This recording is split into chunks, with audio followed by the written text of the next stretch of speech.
Hi guys, I just got done watching a video on Jen Hawkins talking about turning gold, and I know that a lot of you guys are headed in that direction, and so I just wanted to share some of the notes that I took, and hopefully you will find this informational and encouraging for you also as you journey towards gold.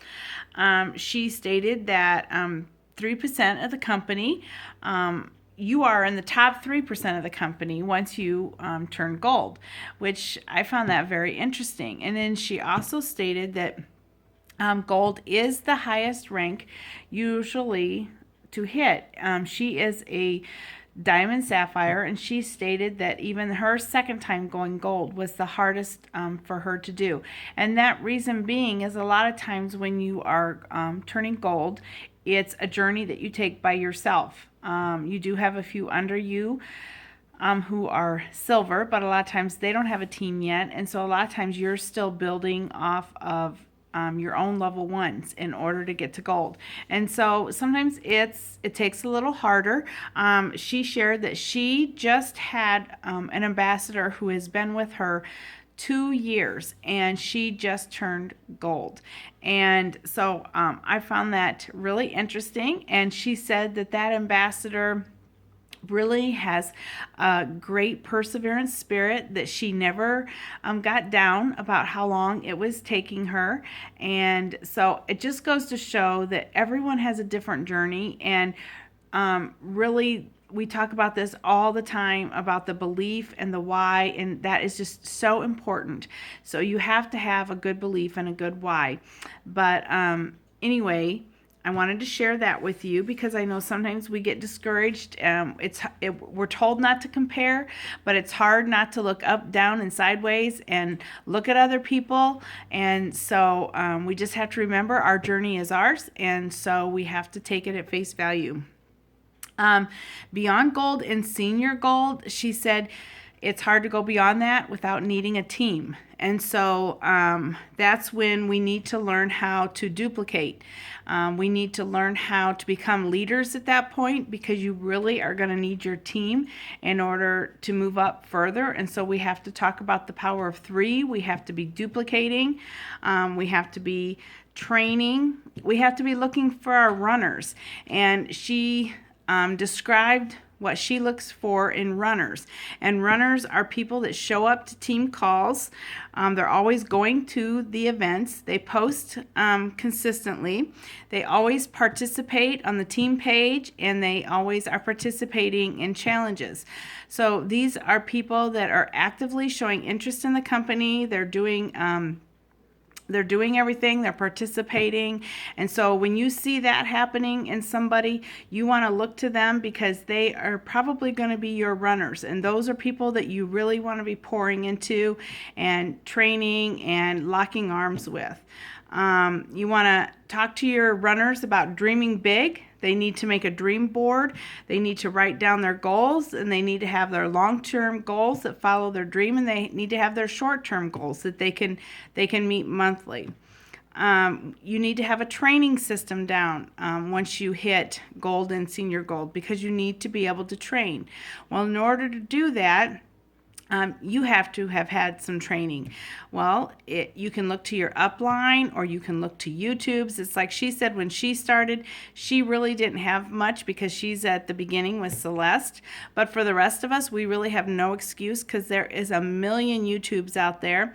You can look to your upline, downline, sideline. You can get lots of information out there.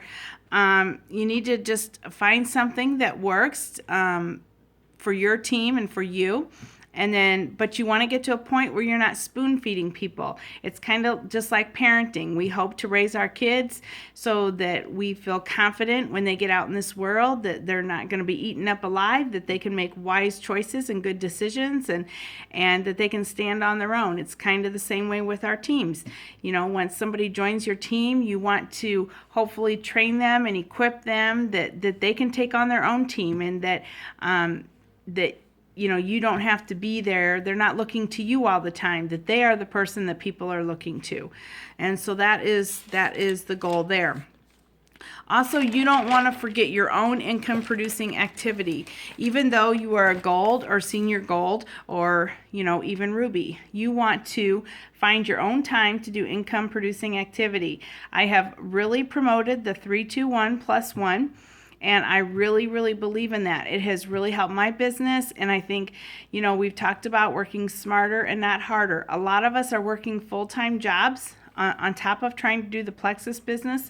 It's like she said, a lot of people don't have 3 hours a day to give to the business, to be home and to make calls and to do things. Maybe you only have an hour a day that you can work into your business.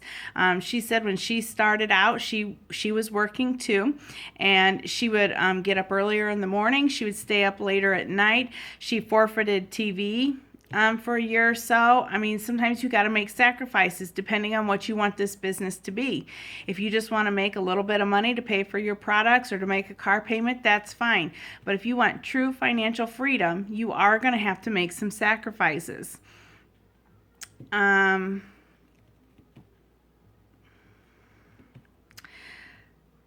She said you need to figure out what you can cut out and how bad do you want it. You have to figure out those things.